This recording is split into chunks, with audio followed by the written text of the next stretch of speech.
નમસ્કાર મિત્રો, I hope બધા મજામાં છો। આજે આપણે જઈ રહ્યા છે હસ્તગીરી ભાઈબંધ સાથે। પહેલાં હસ્તગીરી પાલીતાણાથી જવા છે। પાલીતાણાથી 25 કિમીની આજુબાજુનો રસ્તો છે। મિત્રો, તમે તળાજા બાજુથી હસ્તગીરી આવતા હો તો તમારે પાલીતાણા સિટીમાં ફરવા જવાની જરૂર નથી। પાલીતાણા શહેરમાં એન્ટર થતાં પહેલાં પાવકવન તરફનો રસ્તો છે, ત્યાંથી તમે બાયપાસ હસ્તગીરી જઈ શકો છો, જેથી તમારે સિટીમાં ટ્રાફિકમાં જવું ન પડે।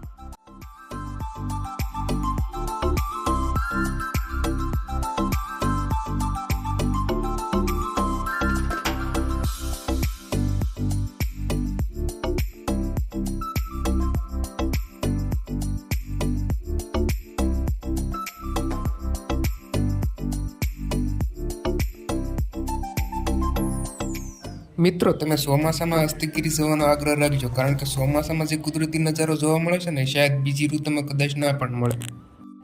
બીજી એક વાત મિત્રો, પાલીતાણાથી હસ્તગીરી 25 કિલોમીટરનું અંતર છે। 25 જવાના અને 25 આવવાના, એમ ટોટલ 50 કિલોમીટર। અને મેઇન પોઈન્ટ વચ્ચે કે પેટ્રોલ પંપ પાલીતાણાથી હસ્તગીરી વચ્ચે આવતો નથી, તેથી તમારા વાહનમાં ફ્યુલ હોવું જરૂરી છે।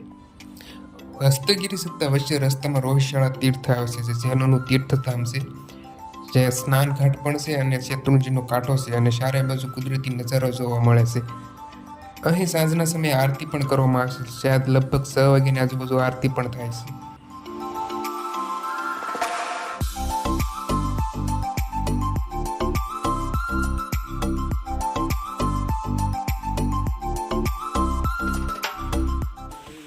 મિત્રો, વરસાદ આવી ગયો છે અને અમે પલળી ગયા છીએ। એક દુકાન આવી છે, ત્યાં અમે ઊભા રહી ગયા છીએ। વિપુલભાઈ કે ચા પીવું છે, હું કહું હાલો ચા પી લઈએ। મિત્રો, અહીંથી ડુંગર ચડવાની શરૂઆત થાય છે। આ તમે જોઈ શકો છો, પ્રવેશ દ્વાર છે, શ્રી હસ્તગીરી તીર્થ ડુંગર તરફ જવાનો રસ્તો। તમે વાહન દ્વારા પણ જઈ શકો ને પગપાળા સીડીઓ પણ છે। તો ચાલો મિત્રો, ચડવાની શરૂઆત કરીએ।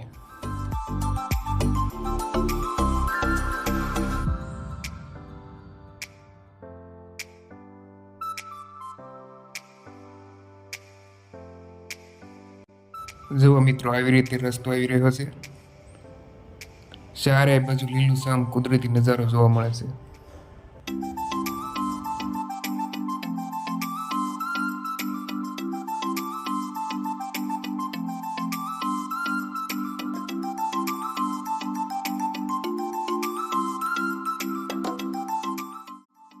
ચારે બાજુ લીલીછમ પહાડીઓ જોવા મળે છે।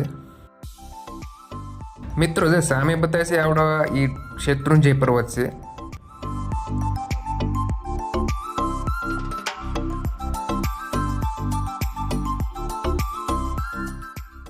અને નીચે પહાડીઓ છે, એક સુંદર મજાનું નાનકડું ગામ છે, જો આ તમને બતાવે છે શેત્રુંજીના કાંઠે નાનકડું ગામ। તો ફાઇનલી મિત્રો, ડુંગર ઉપર આપણે આવી ગયા છીએ। આ છે મેઇન મંદિર। મિત્રો, અંદર ફોટોગ્રાફી અને વિડીયોગ્રાફી માટે મનાય છે, એટલે તમને બહારથી જ બતાવીએ છીએ।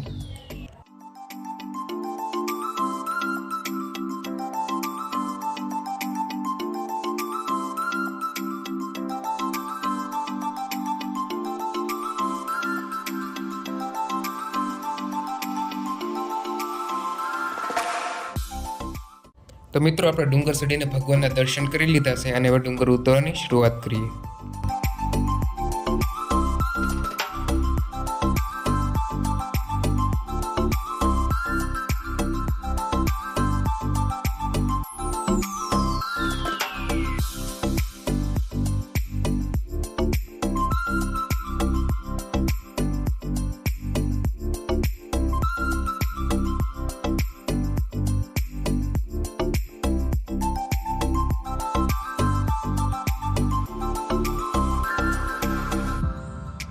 તો ફાઇનલી મિત્રો, આપણે ડુંગર ચડીને પાછા ઉતરી પણ ગયા છીએ, અને નીચે અહીં પ્રવેશ દ્વાર પાસે મૂર્તિનો ઉત્સવ છે।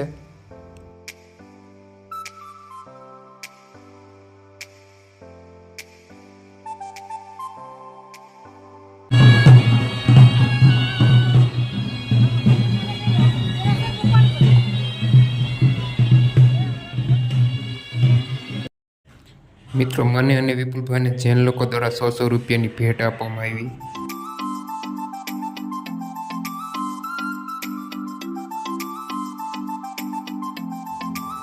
તો મિત્રો આજનો અમારો હસ્તગીરી તીર્થનો પ્રવાસ કેવો લાગ્યો તે કમેન્ટ બોક્સમાં જરૂરથી જણાવજો અને વિડીયોને લાઇક શેર જરૂરથી કરજો અને જો અમારી ચેનલમાં નવા હોય તો ચેનલને સબસ્ક્રાઇબ કરવાનું ભૂલતા નહીં. તો મળીએ નવા વિડીયો સાથે. ત્યાં સુધી જય હિન્દ જય ભારત. Bye bye.